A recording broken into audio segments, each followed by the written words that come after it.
종교개혁자 루터는 부모는 하나님의 대리인이다. 그래서 부모님을 하나님 다음으로 공경해야 한다는 것입니다. 하나님께서는 세계 모든 사람을 일일이 돌보실 수 없어서 하나님 대신 부모들에게, 특별히 어머니들에게 하나님 대신 자녀를 맡기셨다는 것입니다. 흔히 우리 기독교는 처음 전례드릴 때 죽은 자를 숭배하지 않고 제사를 지내지 않는다는 이유로, 그리고 철저하게 하나님께 예배하는 것에 생명을 걸었기 때문에 종종 불효하는 종교로 오해를 받지만, 사실 세계 어떤 종교에서도 기독교만큼 효를 강조하는 종교는 사실 없습니다. 십계명 가운데 우리가 아는 대로 하나님에 관한 4가지 계명을 제외하고 사람에 관한 계명 맨 앞, 즉 5번째 계명에 네 부모를 공경해야 된다라고 명령합니다. 심지어는 신명기 21장 20절에 보면 부모의 말에 순종하지 않는 자식은 성 밖으로 끌어내서 돌로 쳐 죽이라는 가혹한 잔인한 율법도 사실은 있습니다. 그 유명한 에베소서 6장 1절에서 3절 말씀 우리 함께 같이 읽어 보시겠습니다. 에베소서 6장 1절에서 3절 시작. 자녀들아, 주 안에서 너희 부모에게 순종하라. 이것이 옳으니라. 네 아버지와 어머니를 공경하라. 이것은 약속이 있는 첫 계명이니 이로써 네가 잘되고 땅에서 장수하리라. 순종하면 좋겠다, 그런 권면의 말씀이 아닙니다. 순종하면 어떻겠니? 순종할 수 있겠느냐라는 질문도 아닙니다. 순종하는 것이 좋겠다라는 희망도 아닙니다. 순종하고 공경하라는 것입니다. 명령입니다. 내 기분과 감정과 형편과 이익과 손해에 따라서 움직이는 것이 아니라 절대적으로 반드시 해야 되는 명령 중에 하나가 바로 부모를 공경하고 순종하는 것, 안식일을 거룩하게 지키라는 명령과 동일하게 하나님의 명령으로 그렇게 선포되어 있다라고 하는 것입니다. 우리는 아브라함의 아들 이삭의 순종을 생각해 봅니다. 아브라함이 이삭을 하나님께 번제로 바치려고 했을 때 이삭은 17에서 혹은 많으면 20살의 혈기 충만한 청년이었습니다. 반대로 아브라함은 120세의 노인이었습니다. 아브라함이 말합니다. 아들아, 하나님께서 너를 제물로 드리라고 하신다. 제물로 드려질 어린 양은 없고 이제 네가 제물이 되어야 된다라고 아브라함이 아들 이삭에게 말합니다. 당연히 이삭은 얼마든지 도망을 치거나 힘으로 늙은 아버지를 이길 수 있었을 것입니다. 혹은 아버지 미쳤어? 라고 그렇게 아버지에게 달려들 수 있었을 것입니다. 그러나 성경에 보면 아버지 아브라함이 그랬듯 예, 알겠습니다라고 순종하면서 스스로 지고 왔던 장작을 자기가 쌓아놓고 그 위에 스스로 올라가 두 손이 묶인 채 제물이 됩니다. 즉 아버지가 자신을 죽이는 데에도 이삭은 순종했다라고 하는 것입니다. 결국 이삭이 어떻게 됩니까? 성경을 보면 바로 그 다음에 기록하기를 이삭이 그 땅에서 농사를 지어 그 해에 100배나 얻었고 여호와께서 복을 주심으로 그 사람이 심히 창대하게 되어 왕성케 되었고 그는 큰 부자가 되어 엄청난 양과 소떼를 이루었고 종들이 심히 많아서 블레셋 사람들이 이삭을 시기에서 쫓아낼 정도가 되었다. 그 정도로 잘 되었고 그리고 장수하게 됐다.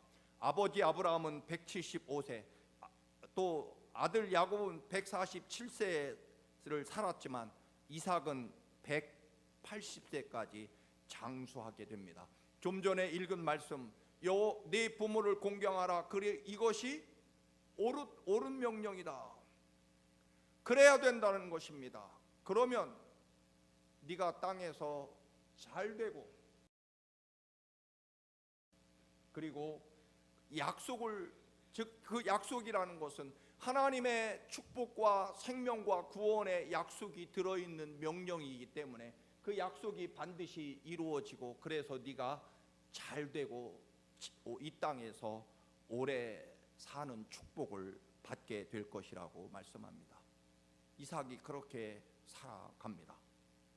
그래서 이삭은 아브라함의 하나님, 이삭의 하나님이라는 그런 엄청난 하나님의 위대한 축복을 그가 소유하게 됐다라고 하는 것입니다. 물론 우리는 사실은 지난해 어버이 주일과 올해 어버이 주일은 저는 사실은 굉장히 차이가 있습니다. 지난해 어버이 주일에는 어머님이 계셨지만 올 어버이 주일에는 이제 어머님이 계시지 않아서 제 육신의 부모는 이 땅에 존재하지 않습니다. 사실 그런 말이 있습니다. 부모님이 돌아가시면 다 효자가 된다. 사실 이 말처럼 어리석은 말이 어디 있겠습니까? 어쨌든 우리는 오늘 사실은 부모로서 자녀들에게 충분히 공경과 축하를 받아야 될 여러분들이시지만, 그러나 또 우리는 더 한 걸음 더 나아가 보면 우리는 하나님 아버지의 자녀들이기에, 또 우리는 여전히 우리의 부모의 자녀로, 또는 우리 자식의 부모로, 또한 우리는 하나님 앞에서 거룩한 자녀로 오늘 이 말씀과 은혜를 나누고자 합니다. 다윗의 삶을 살펴보면 그도 참 파란만장합니다. 흔히 소설책 10권으로도 부족한 그런 어렵고 힘겨운 삶을 다윗도 살아갑니다. 사울 왕이 하나님 앞에서 교만하고 불순종하게 됩니다. 그래서 하나님은 새로운 왕을 준비해 놓으시게 됩니다. 새로운 왕을 선발하려고 이새라는 다윗의 아버지 집에 찾아옵니다. 다윗의 아버지 이새는 8명의 아들이 있었고 다윗은 막내 아들이었습니다. 아버지 이새는 다윗이 아직은 왕이 되기에 어리다고 생각했는지, 아니면 다윗은 스스로 보기에도 형제들 중에 가장 부족하고 어리석은 아들이라서 왕의 제목이 아니라고 생각했는지, 어쨌든 누군가가 양떼를 지켜야 하는데 다윗에게 양떼를 지키라고 명령하게 됩니다. 혹은 다윗이 아들 8명 중에 가장 어리긴 하지만 믿을만하고, 그리고 불평 없이 아버지의 말씀에 절대적으로 순종하는 아들이라서 들판에 가서 양을 치라고 명령했는지 알 수는 없습니다. 어쨌든 7명의 형들은 정말 목욕 재개하고 좋은 옷으로 갈아입고 왕이 될 심사를 사무엘 선지자에게 받게 됩니다. 그러나 7명의 형들이 누가 왕으로 선발될 것인지 심사를 받는 동안에 다윗은 여전히 그의 허름한 낡은 옷차림으로 들판에서 쓸쓸하게 양을 지키고 있습니다. 그러나 여러분, 하나님이 선택하신 사람은요, 하나님이 은혜와 축복을 주시기로 작정한 사람은 그가 어떤 옷을 입고 어디에 있든지 간에 하나님을 향한 믿음과 마음을 변함없이 가지고 있는 그 사람은 하나님이 그가 어디에 존재하든지 간에 비록 사람들의 눈에는 보이지 않을지라도 하나님의 불꽃 같은 눈으로 살피셔서 그를 반드시 데려다가 하나님의 왕으로, 하나님의 일꾼으로 반드시 세우신다는 사실을 여러분 꼭 기억하시고, 사람의 눈에 들지 않아도, 사람이 알아주지 않아도 하나님 앞에 늘 인정받고 하나님 바라보고 여러분의 삶의 자리를 지키시기를 주님의 이름으로 축원합니다. 오늘 본문에는 그 일이 있고 난 후에 블레셋과의 전쟁이 일어납니다. 이새의 아들, 즉 다윗의 큰형 중에 3명의 형님들이 전쟁에 징집되어 참전하게 됩니다.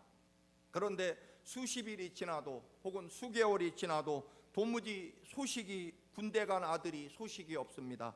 지금처럼 전화기가 있는 시절이 아니기에 직접 누군가가 전쟁터로 찾아가 생사를 확인할 수밖에 없었습니다. 아버지 이새는 그 무서운 전쟁터에 더군다나 등에는 엄청난 전쟁 물자 식량까지 등에 메워서 다윗을 전쟁터로 보냅니다. 가서 형님들의 안부를 물어 확인하고 오라는 것입니다.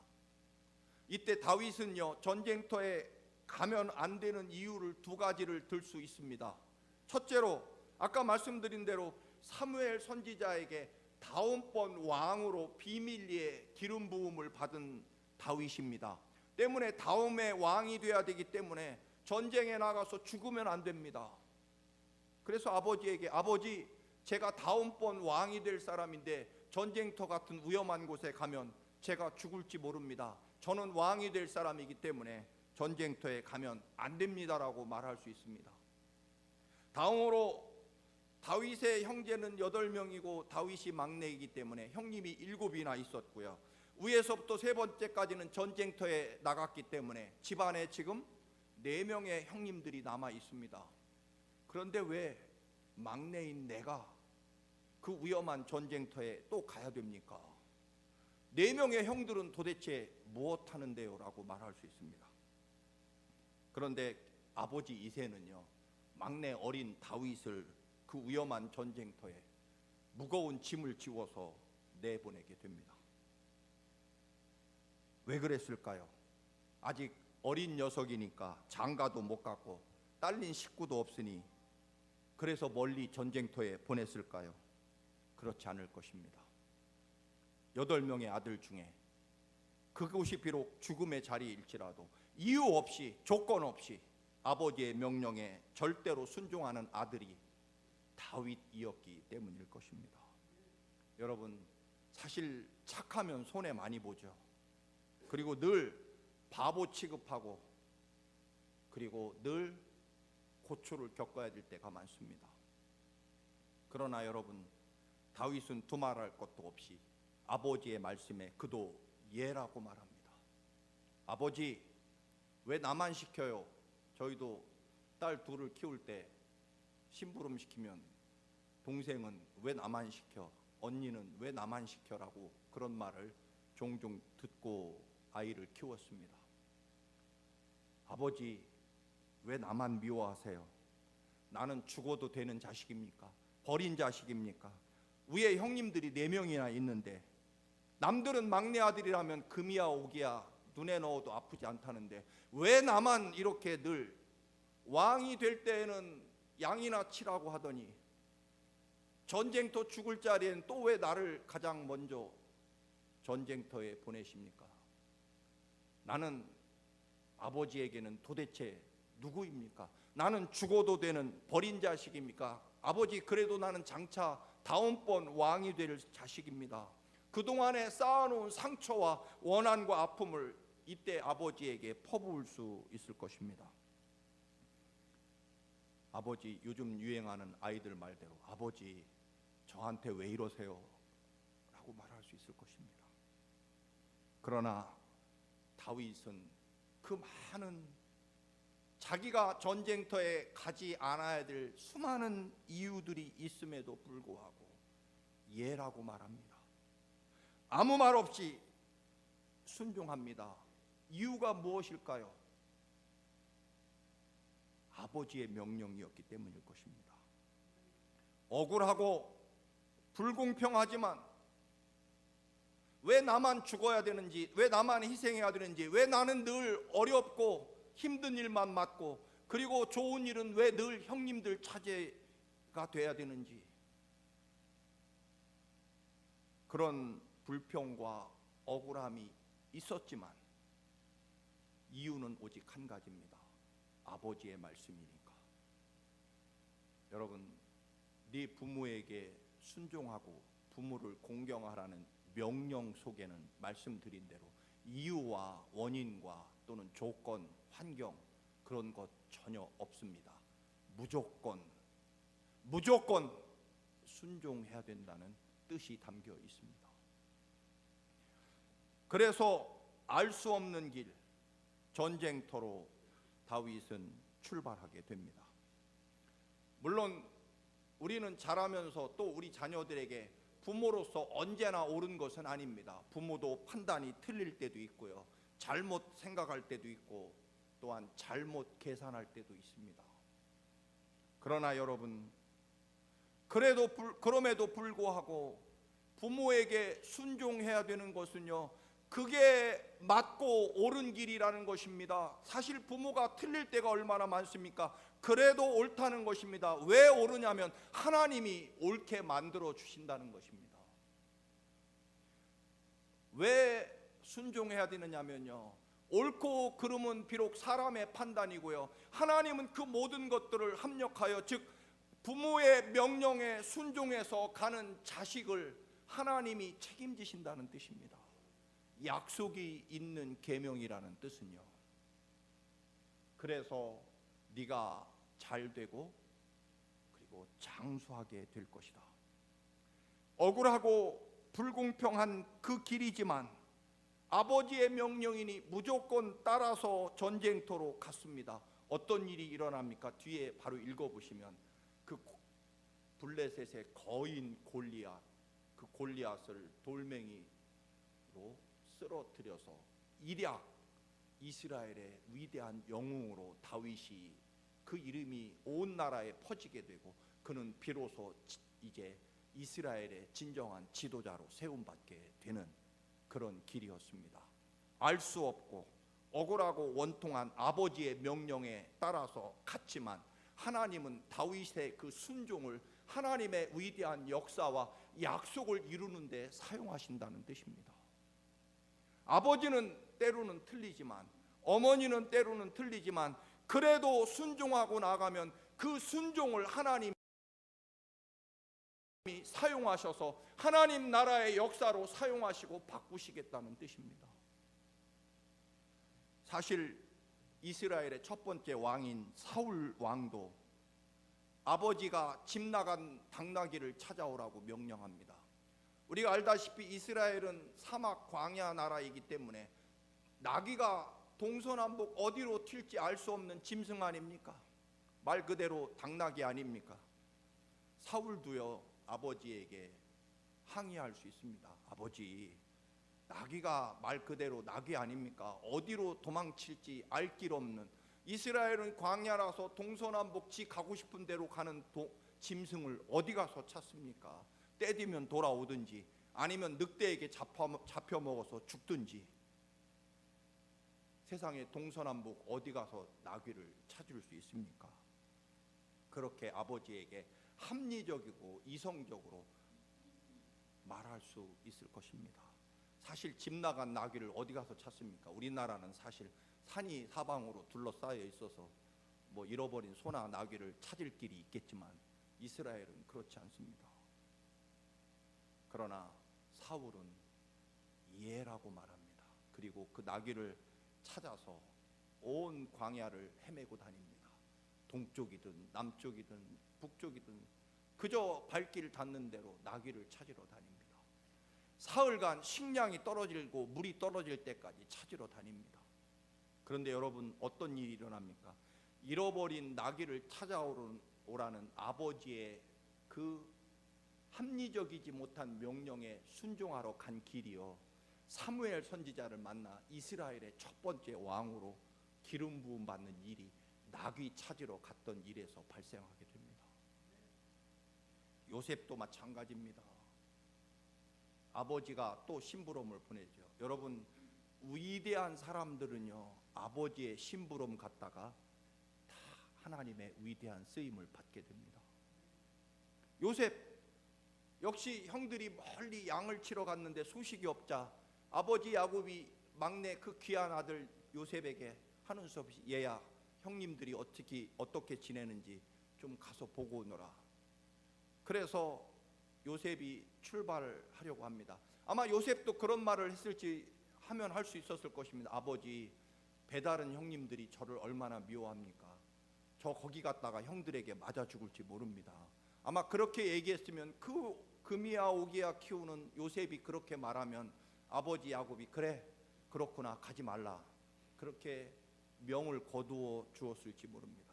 그러나 요셉도요, 단 한마디의 노라는 말 없이 형들을 찾으러 갔습니다. 처음에 갔더니 형들이 이미 먼 곳으로 또 떠나버리고 없었습니다. 그러면 갔으니까 아버지 가봤더니 형들이 없습니다. 그러고 돌아오면 될 일인데 또 그 먼 도단에까지 묻고 물어서 형들이 있는 곳에 찾아갔다가 우리가 아는 대로 죽을 뻔하다가 이집트의 노예로 팔려가지 않습니까?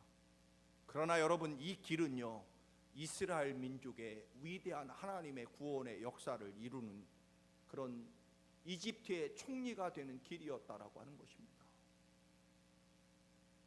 결국 형들의 모함에 빠져 이집트의 노예로 팔려가는 길이었지만, 아버지의 명령에 순종하러 간 길이었지만, 그 길이 하나님의 구원의 역사와 위대한 축복과 생명의 길이 되었다라고 하는 것입니다.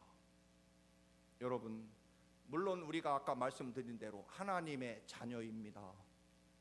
그 하나님의 명령에 무조건 순종하고, 또는 우리 부모의 명령, 우리가 생각하기에는 답답하고 이해가 안 되고 어리석은 시대에 뒤떨어진 명령 같지만, 아버지의 명령은 그렇다 치더라도요, 하나님이 아버지 부모를 공경하고 순종하는 그 명령을 하나님이 그 순종을 사용하셔서 비록 양을 찾으러 갔지만, 비록 전쟁터에 물자를 갖다 주러 갔지만, 아버지의 명령에 순종한 그 순종을 하나님이 사용하신다는 것입니다.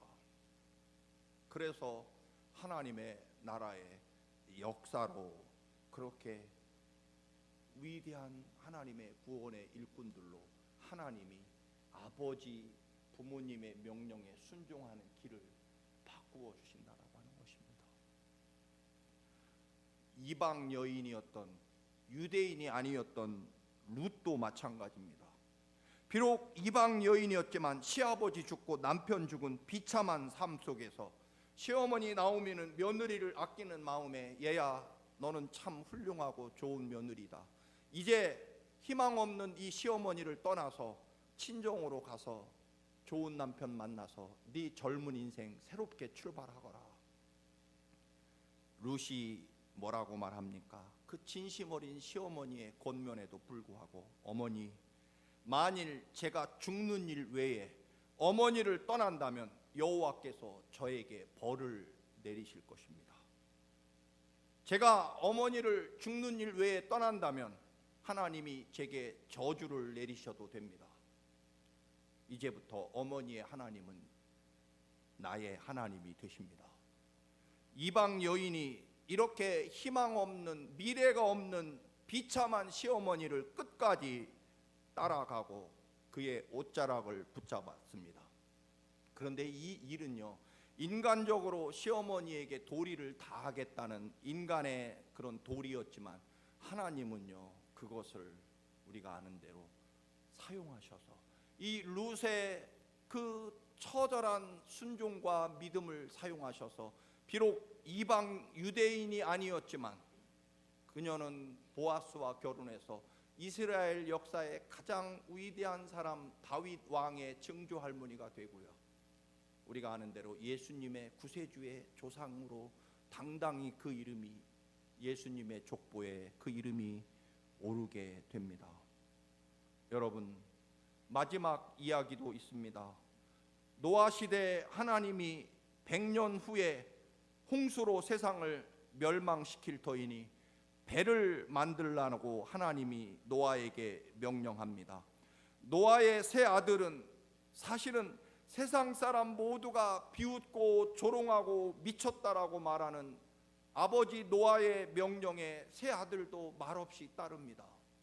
여러분, 그 당시에 노아가 온갖 조롱과 멸시를 받았습니다. 100년 후에 세상이 홍수로 멸망한데, 그래서 저렇게 온 재산을 다 팔아서 저렇게 어마어마한 배를 만들고 있대, 미쳐도 단단히 미쳤지 라고 노아를 욕하고 조롱하는 그 시대에 그런 아버지를 둔 세 아들은 얼마나 창피하고 부끄럽고 도저히 아버지의 뜻을 따르기가 어려웠을 것입니다. 그럼에도 불구하고 무조건 아버지 편이 되어서, 여러분, 아버지가, 어머니가 옳기 때문에 따르라는 것이 아닙니다. 무조건 순종하고 공경하면 하나님이 여러분의 순종과 공경을 하나님의 역사로 하나님이 사용하시겠다는 것입니다. 아버지가 판단하고 아버지가 선택한 그 길로 가게 버려두겠다는 것이 아니라, 그 길은 우리 생각에는 틀린 길이거든요. 잘못되는 길이거든요. 그런데 하나님이 그렇게 잘못된 아버지의 판단을 따라가도록 내버려 두시겠다는 것이 아니라, 하나님이 그 아버지의 명령과 말씀에 순종해서 가는 그 아들의 사랑과 믿음을 사용하셔서 하나님의 위대한 구원의 역사로 바꾸시겠다는 것입니다. 그것은 오늘 하나님의 자녀가 되겠다고 생각하시는, 하나님의 자녀인, 연세가 있든 없든 여러분이 하나님의 자녀라면 또 이것도 마찬가지일 것입니다. 우리가 언제 하나님의 말씀이 우리의 생각과 판단에 맞으니까가 아닙니다. 나보다 더 나를 사랑하시는, 나를 위해 십자가에 피를 쏟으며 죽기까지 사랑하시는 주님의 사랑을 믿기 때문에 우리는 따라가는 것이고, 그 믿음을 하나님이 사용하시겠다는 것입니다. 네 아버지와 어머니를 공경하라. 이것이 약속이 있는 첫 계명이다. 바꾸어서 말합니다. 내 하나님 여호와를 공경하라. 이것은 약속이 있는 계명이고, 그렇게 하는 것이 옳은 길이 될 것이고, 그렇게 하는 것이 하나님의 위대한 구원의 약속을 이루게 될 것이고, 그리고 네가 이 땅에서 잘 되고 장수하게 될 것이다.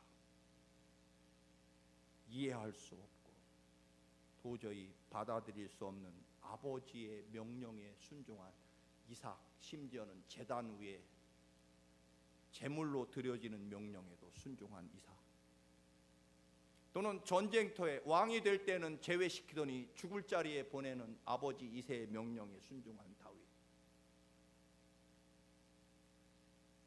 형들이 그렇게 자신을 미워하는 줄 알면서도 형들에게 보내는 아버지 야곱의 명령에 따른 요셉, 아무 희망도 없는 오직 시어머니라는 이유 하나, 그것만 붙잡고 시어머니를 따라간 룻, 하나님이 그 어머니 아버지들의 길이 옳기 때문이 아니라 그를 공경하고 순종하는 그 공경과 순종을 하나님의 축복과 능력으로 사용하신다는 뜻입니다. 그래서 약속이 이루어지는 것이죠. 세상에 불효자식이 잘 되는 법 여러분 보신 적이 있습니까? 반드시 성경에 있는 그대로 망하게 되어 있습니다. 그러나 여러분, 성경은 분명히 오늘 이 이야기 외에도 수백 가지라도 들으라면 들을 수 있습니다. 우리는 이유가 있기 때문이 아니라 언제나 우리를 사랑하시고 이끄시는 약속이 있는 하나님의 말씀이니 순종하고 나가면 그 말씀대로 이루어짐을 분명히 믿고 하나님의 약속의 말씀을 붙잡고 가시는, 그래서 훌륭한 부모라서, 아니면 남들과 별로 훌륭하지 않은 부모라서 그런 것 상관없습니다. 우리는 부모에게 순종하고 공경하고 존경하라는 하나님의 명령을 지키면 하나님이 그 명령을 지키는 그를 축복하시겠다는 것입니다. 이 믿음으로 승리하시기를 주님의 이름으로 축원합니다. 아멘.